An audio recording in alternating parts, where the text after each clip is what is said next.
അളിയൻ അയോഗ്യനായോ എന്നാണ് ചോദ്യം.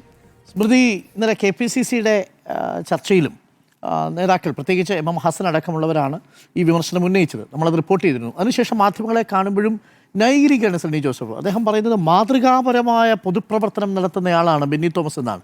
ആ സമയത്തും അദ്ദേഹം അതിനെ ന്യായീകരിക്കാൻ ശ്രമിച്ചു. പക്ഷേ 24 മണിക്കൂറിനുള്ളിൽ കാര്യങ്ങൾ മാറി. കാര്യങ്ങൾ കൈവിട്ടു പോകുമെന്ന നിലയിലേക്ക് എത്തി. ബെന്നി തോമസ് രാജിവെച്ചിരിക്കുന്നു. 1 മാസം തികയും മുമ്പ് ആദ്യത്തെ രാജിയാണ്. ദ ഡാമേജ് ഇസ് ഡൺ അല്ലേ? വൈകി വന്ന വിവേകമാണ്. ആവശ്യമില്ലാത്തൊരു ചീത്തപ്പേരുണ്ടാക്കി. ആ ചീത്തപ്പേരുണ്ടാകുന്നത് പാർട്ടിയുടെ അധ്യക്ഷൻ, KPCC അധ്യക്ഷൻ തന്നെയാണെന്നിടത്താണ് അതിൻ്റെ ഒരു പ്രശ്നം നിൽക്കുന്നത്. ആ KPCC അധ്യക്ഷനെ അപ്പോൾ പാർട്ടി തിരുത്തിയതാണ് എന്ന് വേണം കരുതാൻ.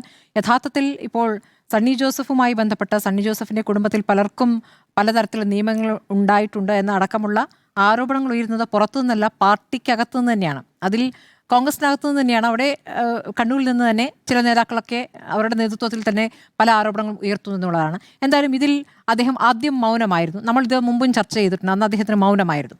പിന്നീട് സഭയിൽ മുഖ്യമന്ത്രിയുടെ അഭാവത്തിൽ മറുപടി പറയേണ്ടി വന്ന മന്ത്രിയായിരുന്നു അദ്ദേഹം. അന്ന് അദ്ദേഹം ഈ ആരോപണം VS ജോയ് ഉന്നയിക്കുന്ന സമയത്ത് അന്ന് അദ്ദേഹം മൗനം പാലിച്ചു.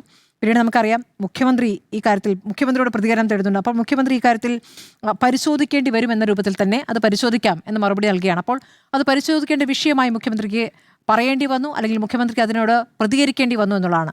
അധികാരത്തിൽ വന്ന് 1 മാസത്തിനകം വന്നിരിക്കുന്ന വലിയ രീതിയിലുള്ള ഒരു ആരോപണമായി അതിൽ നിൽക്കുമ്പോൾ അതിൽ കൃത്യമായി മറുപടി പറയേണ്ടിയിരുന്ന KPCC അധ്യക്ഷൻ മറുപടി പറഞ്ഞില്ല. ഇന്നലെ അത് പറയുമ്പോഴാകട്ടെ ഈ പറയുന്ന ബെന്നി തോമസിന്റെ യോഗ്യതകളെ കുറിച്ചാണ് പറയുന്നത്. അതേക്കുറിച്ച് നമുക്ക് ആർക്കും തർക്കമില്ലായിരുന്നല്ലോ. നമ്മളിത് മുൻപും ചർച്ച ചെയ്തിട്ടുള്ളതാണ്. അദ്ദേഹത്തിന്റെ യോഗ്യത, അദ്ദേഹം പുളിക്കൽ ഗ്രാമപഞ്ചായത്ത് പ്രസിഡന്റായിരുന്നു. യൂത്ത് കോൺഗ്രസ് തലത്തിൽ സംഘടനാ ചുമതല അദ്ദേഹത്തിനുണ്ടായിരുന്നു. അദ്ദേഹം കോൺഗ്രസിന്റെ മണ്ഡലം പ്രസിഡന്റായിരുന്നു. നിലവിൽ അദ്ദേഹം DCC ജനറൽ സെക്രട്ടറിയാണ്. ഈ നിലയ്ക്കൊക്കെ അദ്ദേഹം നല്ല രീതിയിൽ പ്രവർത്തനം കാഴ്ചവെച്ച നേതാവാണ് എന്ന് അവിടെ നാട്ടുകാർ തന്നെ സാക്ഷ്യപ്പെടുത്തുന്നുണ്ട്.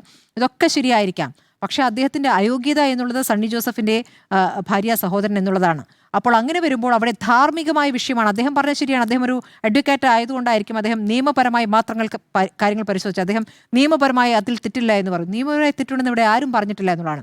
ഇവിടെ CPM-ന്റെ ഭരണകാലത്ത് നടത്തിയിരുന്ന സ്വജനപക്ഷപാതപരമായ നടപടികൾ, പല ഇടത്തുള്ള നിയമനങ്ങൾ, ഇതിലും ഗുരുതരമായ നിയമനങ്ങൾ, ഇതിപ്പോൾ സ്റ്റാഫായി നിയമിക്കലാണ്. ഗുരുതരമായ നിയമനങ്ങളെക്കുറിച്ച് വലിയ ആരോപണങ്ങൾ ഉയരുകയും പല ആൾക്കാർക്ക് മന്ത്രിസ്ഥാനത്ത് നിന്ന് രാജിവെക്കേണ്ടി വരികയും ചെയ്ത കാര്യം നമ്മളിവിടെ ചർച്ച ചെയ്തിട്ടുള്ളതാണ്. അതിൽ EP ജയരാജനുണ്ട്, KT ജലീലുണ്ട്, ഈ പറയുന്ന സണ്ണി ജോസഫിൻ്റെ ഈ ബന്ധു നിയമനം ഈ തരത്തിൽ സ്റ്റാഫുമായി ബന്ധപ്പെട്ടാവുമ്പോൾ താരതമ്യപ്പെടുത്താവുന്ന PK ശ്രീമതിയുടെ മരുമകളെ കുക്കായി നിയമിച്ചതാണ്. അപ്പോൾ ഈ തരത്തിൽ പലതരം നിയമനങ്ങൾ അവിടെ നടത്തുമ്പോൾ അതിനെതിരെയൊക്കെ ശക്തമായി പ്രതികരിച്ചത് ഇവിടെ കോൺഗ്രസ് ആണ്. രാജിയിലേക്ക് നയിക്കുന്ന, നിയമയുദ്ധത്തിലേക്ക് നയിക്കുന്ന കാര്യങ്ങളിലേക്കൊക്കെ എത്തിച്ചത് അന്ന് കോൺഗ്രസ് ആയിരുന്നു. അതേ കോൺഗ്രസ് ഇപ്പോൾ ഈ രൂപത്തിൽ പ്രവർത്തിക്കുമ്പോൾ അത് വിശദീകരിക്കേണ്ടി വരും. ചോദ്യങ്ങൾക്ക് അദ്ദേഹം ഉത്തരം നൽകിയിരുന്നില്ല എന്നുള്ളതാണ്.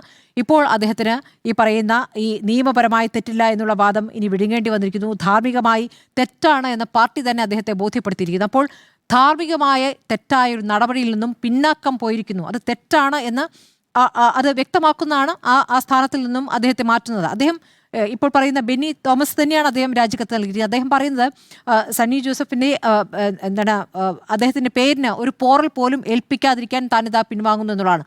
പോറൽ ഇതിനകം വന്നു കഴിഞ്ഞു എന്നുള്ളതാണ്. പോറൽ സൃഷ്ടിക്കപ്പെട്ട ശേഷമാണ് അദ്ദേഹത്തിന് പിൻവാങ്ങേണ്ടി വന്നിരിക്കുന്നത്. ബെന്നി തോമസ് ഉറപ്പായിട്ടും യോഗ്യനാണ്. ആ യോഗ്യനായ വ്യക്തിയെ മറ്റേതെങ്കിലും രൂപത്തിലാണ് പാർട്ടി പരിഗണിക്കേണ്ടിയിരുന്നത്. ഇത് വലിയ രീതിയിലുള്ള നാണക്കേടായി. ആ നാണക്കേട് എല്ലാവർക്കും വിശദീകരിക്കേണ്ടി വന്നു. അവിടെ K മുരളീധരനാണ് രാഷ്ട്രീയമായൊരു പ്രതികരണം അവിടെ ഈ പറയുന്ന പിണറായി വിജയനെയും മരുമകൻ എന്ന രൂപത്തിലുള്ള പ്രതികരണത്തിലേക്ക് അവിടെ വന്നിരിക്കുന്നത്. അത് ഒരുപക്ഷെ പ്രാധാന്യമുള്ള വകുപ്പുകൾ നൽകിയ കാര്യത്തിൽ ആ രൂപത്തിലുള്ള ആരോപണം അവിടെ നിൽക്കുന്നുണ്ടായിരുന്നു. പിന്നീട് ഈ മരുമകൻ പ്രയോഗം എന്നുള്ളത് അത്ര ശരിയാണോ എന്ന ചോദ്യം വരുന്നത് അത് BJP ഉയർത്തിയ ഘട്ടത്തിലാണ്. BJP അതിനെ വേറൊരു തലത്തിലേക്ക് കൊണ്ടുപോയായിരുന്നു. അതിൽ ഈ പറയുന്ന അദ്ദേഹത്തിൻ്റെ മതമടക്കം ഒരു പ്രധാനപ്പെട്ട വിഷയമാക്കി ഉയർത്തിക്കൊണ്ട് BJP വന്നപ്പോഴാണ് നമ്മൾ ആ പ്രയോഗം രാഷ്ട്രീയമായി ശരിയാണോ എന്ന ചോദ്യം തന്നെ ശക്തമായി ഉയർത്തി തുടങ്ങിയത്.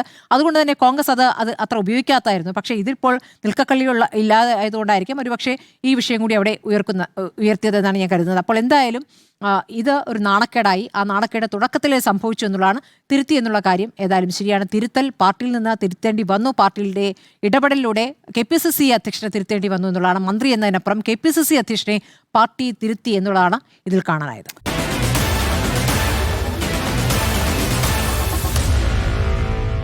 Meet the editors.